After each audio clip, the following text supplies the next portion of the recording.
বাংলাদেশের ঢাকায় অবস্থিত পিলখানায় যখন বিডিআর হত্যাকাণ্ড শুরু হয়, বাংলাদেশের গণমাধ্যমে আসার আগে কলকাতার নিউজ চ্যানেলে বুলেটিন আসা শুরু করে। এটি কিভাবে সম্ভব? এটি তখনই সম্ভব যখন পার্শ্ববর্তী একটি রাষ্ট্রের গোয়েন্দা বাহিনী ষড়যন্ত্রকারী তাদের প্রত্যক্ষ মদদে বাংলাদেশের দুইটি স্বাধীন সার্বভৌম বাহিনীকে পরস্পর মুখোমুখি করার সিদ্ধান্ত নেওয়া হয় এবং সেই সিদ্ধান্ত নিয়েছিল ফ্যাসিস্ট হাসিনা স্বয়ং। এরপর বহু জল গড়িয়েছে, বহু কিছু হয়ে গেছে। বিচারের নামে প্রহসন, নতুন আইনের প্রবর্তন, সবকিছুই হয়েছে। স্বাধীন সার্বভৌম যেই বাংলাদেশ রাইফেলস, তাদেরকে সীমান্তের চৌকিদার বানানো হয়েছে বর্ডার গার্ড বাংলাদেশের নাম দিয়ে। এই বর্ডার গার্ড বাংলাদেশ বা বিজিবি এর ইতিহাস অত্যন্ত করুণ এবং নিষ্ঠুর, একই সাথে নির্মম। এই ছাত্র গণহত্যার যে রক্ত তাদের হাতে কিন্তু রয়েছে। আমরা সেই সীমান্তরক্ষী বাহিনীকে চাই যারা রৌমারীতে বিএসএফ এর বিরুদ্ধে চোখে চোখ রেখে কথা বলেছিল, বাংলাদেশের স্বাধীনতা এবং সার্বভৌমত্ব রক্ষার জন্য গর্জে উঠেছিল তাদের প্রত্যেকটি রাইফেল। সেই বাংলাদেশ রাইফেলসকে আমরা ছাত্র সমাজ আবারও দেখতে চাই। আমরা আমাদের পক্ষ থেকে মাননীয় প্রধান উপদেষ্টার কাছে স্পষ্ট বার্তা দিতে চাই, আমাদের যেই জুলাই বিপ্লব হয়েছে, আপনি বাংলাদেশে এসে প্রথম কথাটি বলেছিলেন, আমার প্রাথমিক নিয়োগকর্তা হলো এদেশের ছাত্র সমাজ। আমি এই ছাত্র সমাজের একজন অংশীজন হিসেবে বলতে চাই,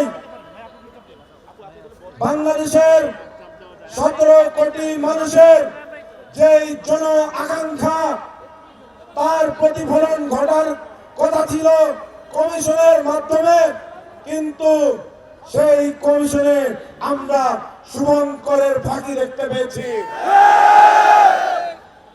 আপনারা সেই কমিশনের কার্যপরিধির 2-1 ধারায় বলেছেন, যারা দোষী সাব্যস্ত হয়েছে তারা দোষী থাকবে, তাহলে পুনর্তদন্ত করে কি লাভ?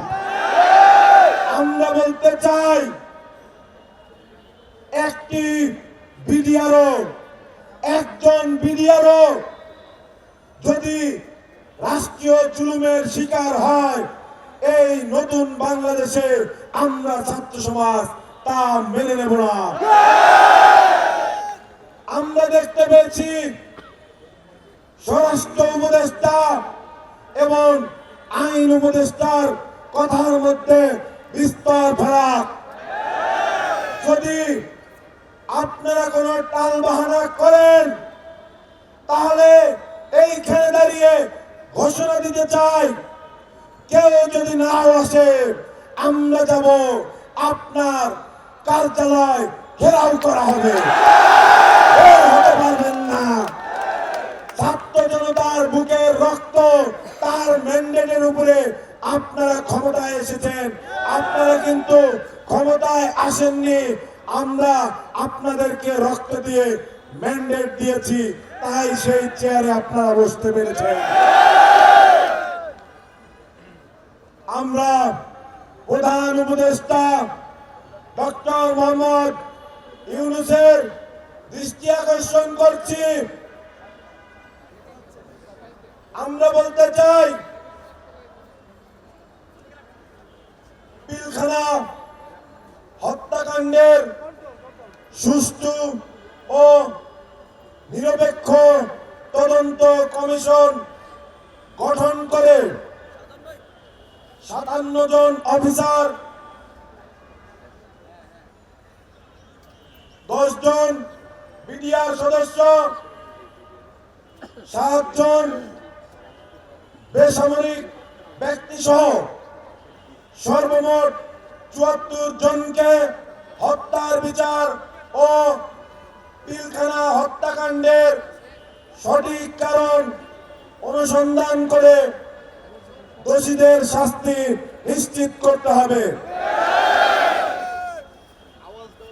2 নম্বর দাবি, 2009 সালের 26 ফেব্রুয়ারির ঘটনায় নির্দোষ যে সকল বিডিআর সদস্য আছেন, তাদের মধ্যে যাদের চাকরিচ্যুত করা হয়েছে, তাদের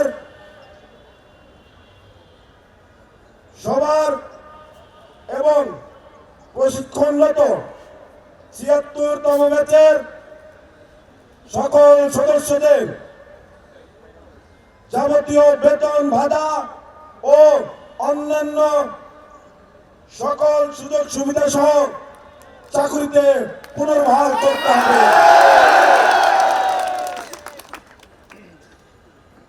আপনারা জানেন, আগামীকাল কোর্টে শুনানি আছে।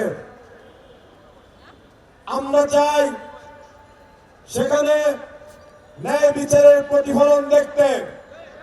যদি ন্যায় বিচারের প্রতিফলন সেখানে আমরা না দেখতে পাই, তাহলে কঠোর থেকে কঠোরতর আন্দোলনে আমরা যাব। সেই ঘটনার সাথে জড়িত বাংলাদেশের স্বাধীনতা এবং সার্বভৌমত্বের প্রশ্ন, সেখানে আমরা ন্যূনতম কোনো আপোষ করব না। আগামীকাল 9 তারিখ কোর্টে বিস্ফোরক মামলা সহ সকল মিথ্যা মামলায় যারা নিরপরাধ বিডিআর সদস্য আছেন, তাদেরকে জামিনে মুক্তি দিতে হবে।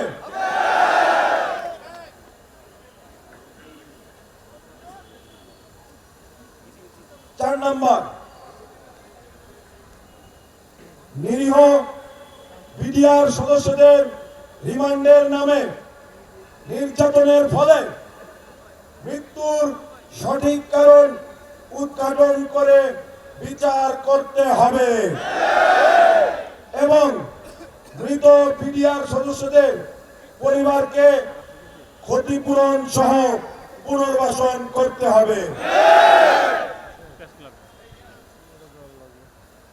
5, প্রজ্ঞাপনের 2 ধারা বাতিল করে কমিশনকে স্বাধীনভাবে কাজ করার সুযোগ প্রদান করতে হবে।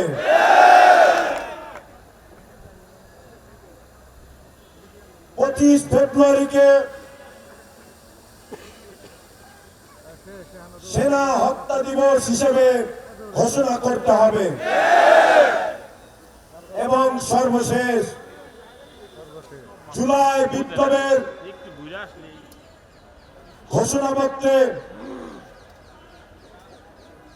বিডিআরদের সকল ন্যায্য দাবিকে অন্তর্ভুক্ত করতে হবে। আপনারা এই দাবির সাথে একমত তো? আপনারা সবাই আছেন? আপনারা সবাই আছেন? দিল্লি না ঢাকা, দিল্লি না ঢাকা, এই আপোষ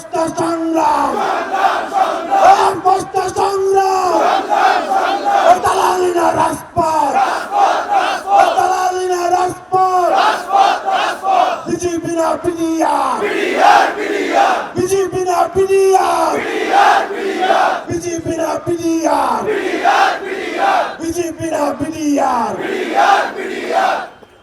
সংগ্রামী উপস্থিতি, আপনাদের সকল